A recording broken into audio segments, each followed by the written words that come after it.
தளபதியுடைய last படமான தளபதி 69வது படத்துக்கான title Jananayagan அப்படின்னு வச்சிருக்காங்க. அந்த படத்துக்கான ஃபர்ஸ்ட் லுக் போஸ்டர் ரிலீஸ் ஆயிருக்கு. அந்த ஃபர்ஸ்ட் லுக் போஸ்டர் பார்க்கும்போது தளபதி செம்ம ஸ்டைலிஷா கூலா இருக்காரு. தளபதி கையில போனை வச்சுட்டு செல்ஃபி எடுக்கிறாரு. இந்த போஸ்டர் பார்க்கும்போது தெரிஞ்சிச்சு பகவந்த் கேசரி படம் ஷேடு இல்லை அப்படின்னு. ஏன்னா ஏற்கனவே பகவந்த் கேசரி படம் தான் இந்த படம் அப்படின்ற மாதிரி எல்லாம் சோசியல் மீடியாஸ்ல போயிட்டு இருந்தது. இது முற்றுப்புள்ளி வைக்கிற விதமா ஃபர்ஸ்ட் லுக் போஸ்டர்ல தெரிஞ்சிச்சு பகவந்த் கேசரி படத்துக்கான ஷேடு சுத்தமா இல்லை அப்படின்னு தெரிய வந்துச்சு. அதுக்கு அடுத்தது செகண்ட் லுக் போஸ்டர் இன்று 4 PM ரிலீஸ் ஆகிறதாக அபிஷியலாக சொல்லியிருக்காங்க.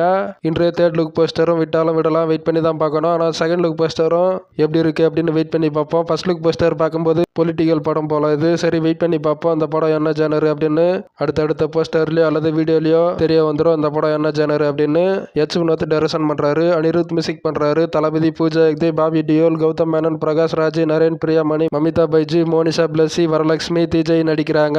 பாக்ஸ் ஆஃபீஸ் கலெக்ஷன்ல மிகப்பெரிய சம்பவம் பண்ணும் அப்படின்றதுல எந்த மாற்றமே இல்லை.